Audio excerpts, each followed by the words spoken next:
Hello and welcome to my knife channel.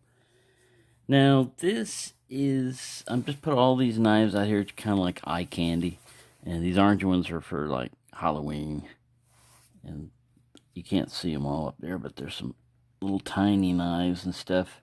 Let's just give them something to do because I don't use them, so I might as well have them as background material.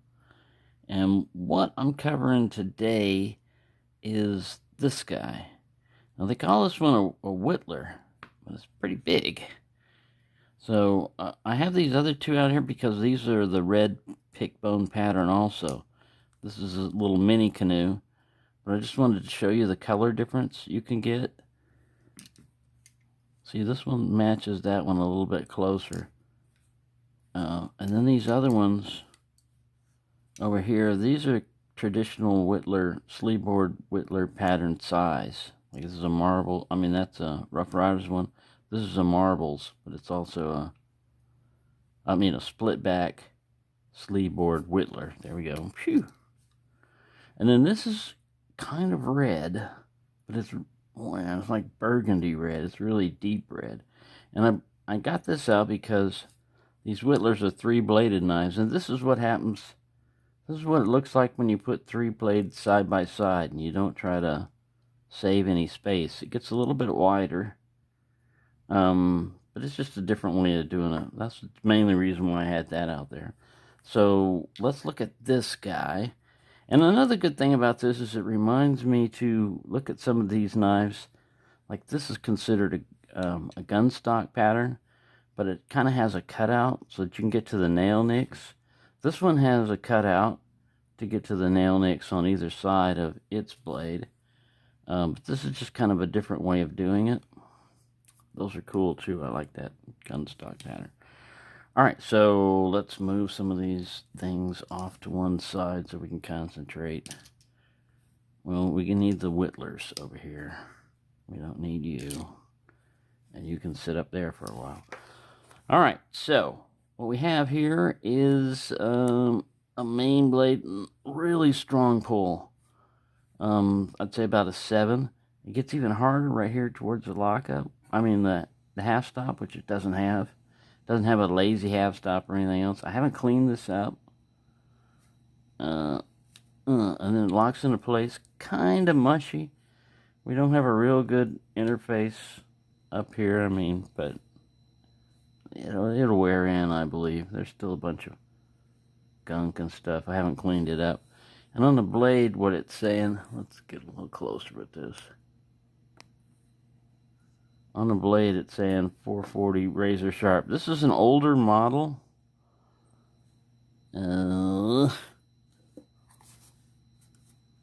RR302, that's what it comes in as, the blue box. But yeah, it's RR302. And man, it's nice. It's got a really long, for a Whittler, got about a 3-inch blade.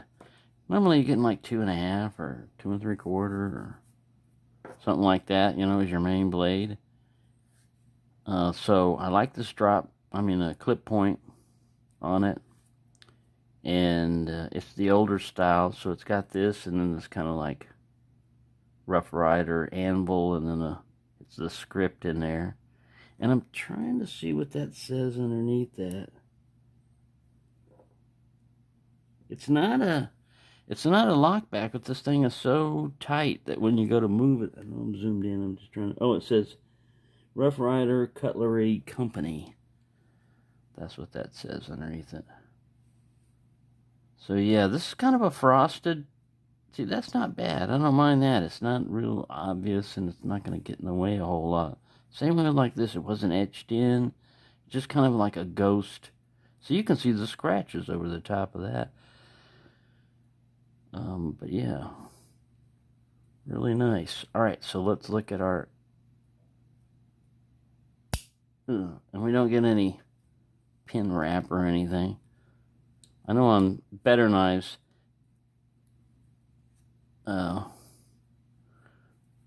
Jersey knife guy was telling me on better knives, he never lets them slam like that. He just eases them down. He didn't want to take the chance. Well, so we got a nice little long little pin blade here. let's measure him over here on the side. About 2 inch.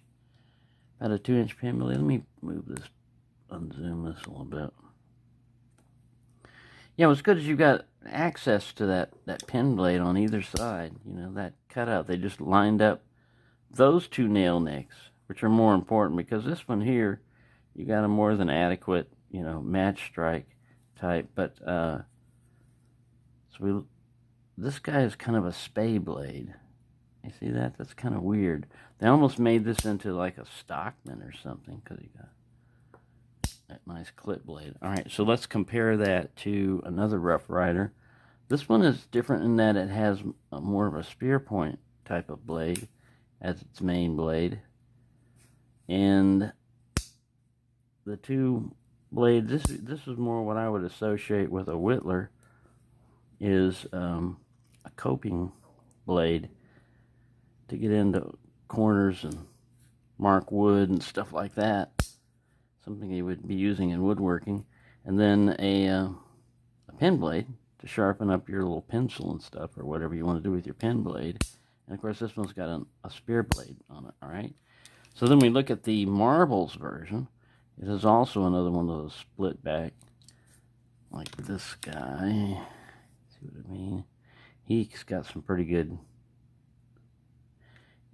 It all depends on how they do it. You're gonna have a gap, I think, with that type of pattern. But look how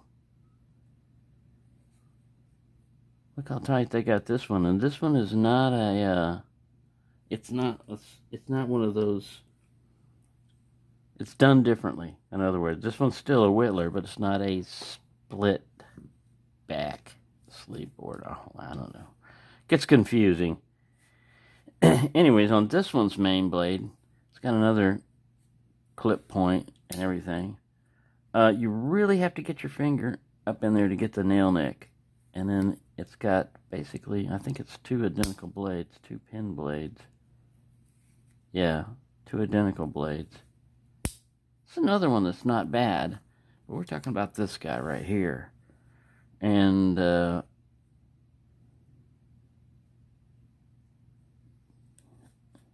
yeah, one is like a spay blade shape, and the other one is a pin blade. It's more speary, pin bladey-ish, and then clip point. I have to use the nail nick on this one because it was just so slick and so hard I couldn't pull up on that. But yeah, it's a nice knife. Open overall length, man. It's almost 8 inches. It's like 7 3/4 inches long overall when it is open. Like I said, don't half stop. Don't even feel like it wants to half stop. It's got enough tension on there, but I like it. It's a nice knife. Let's get its weight. Move out of the way there, you little peanut. All right. On. Mode on. Don't move it. Don't move it. I gotta move this back. And we're in grains. That's like when you're weighing gunpowder and stuff. Grains. It's entirely 7,000 grains to a pound. Just in case you wondered. All right, we'll start off with grams. 109 grams or 3.85 ounces. So yeah, it's a nice knife. Like I said, it's one of the older ones. It has that horseshoe shaped pattern on it. Let's zoom in and look at it a lot closer. It has that red pick bone. Now, sometimes when they do red pick bone, like in this one, it gets darker over there. I'll have a really good example. Sometimes that's just cleaning stuff that they leave in there, rouge or whatever. But anyways, this one, it's nicely stained. It's got that horseshoe shape on it. Everything feels smooth.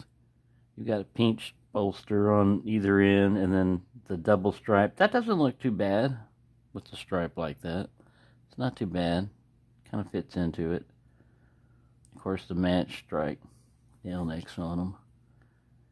And looks like brass pins here on those. And a brass spacers between them. But yeah, overall, it's nicely done. I really like it. Alright, zoom back out. My air conditioner's kicking in. October, and air conditioner's kicking in. I think almost the end of October. It's October 18th, 2020, year of the pandemic. Right, so there you go. Just thought I'd show you that one. And I left a comment on Jersey Knife Guy's channel because I realized what's happening is you start watching channels of people that like knives, and they convince you. He had like a Alox, Victorinox, and I've never had one of those before. I've always had just the plastic handled ones. And after watching his video, I was like, man, that's another one I got to put on my list. Every time I watch somebody's video, it's like, ooh, I never saw that before. Ooh, that's cool, I want it. And I've already got a big list of things that I want to get. Limited funds, and the list just keeps growing and growing. Anyway, I guess that's all a part of the fun of it, because if I wouldn't have been watching those channels, I wouldn't have gotten back into sunfish, even though I bought more than I probably will ever need in a lifetime. If I find more sunfish, I'll go after them because I like them.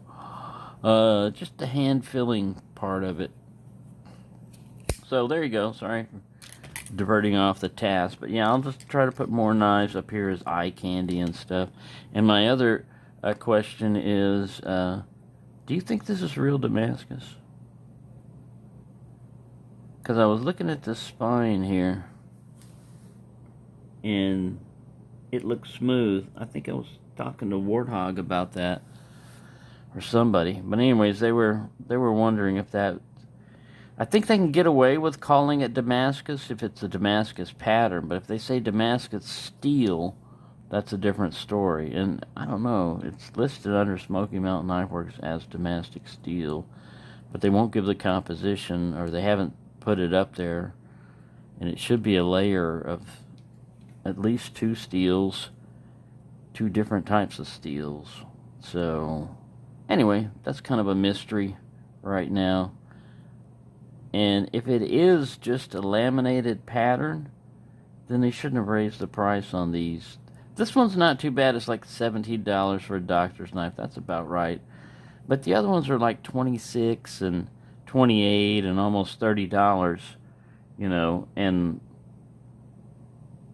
I don't know. I guess beauty is in the eye of the beholder, but it goes all back to that Rockwell hardness one thing too, you know, like if you say this is really tough steel, but you don't do the hardness, the Rockwell hardness heat treat to it properly, you'll wind up with a knife that you think has better performance than, say, 440A, and in actuality, it's not any better and maybe worse.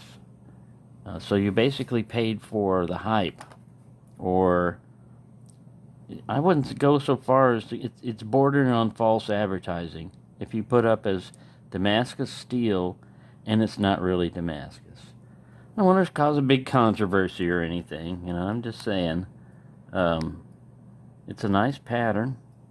It's nice and swirly, almost looks like a fingerprint in some places, and it's nicely done. But when you get here, I hope it'll focus. When you get there, you don't have any of that swirliness. That should be, this side should match up to that side with the swirl, right? You would think. I don't know. I don't know how it does. You know, if it was a complete laminated steel, if you had this little swirl here, wouldn't you have the same swirl on the other side? I don't know. I mean, it's a nice looking knife. What got me too is that scratches there. See those scratches? Are just, they're not going into that pattern. And with my hand, I can kind of feel a little of it, but it's like something that's been smoothed out. So I don't know. Anyway, there went on way too long. We're blabbering over stuff. So, anyways, thank you for watching, and have a nice day.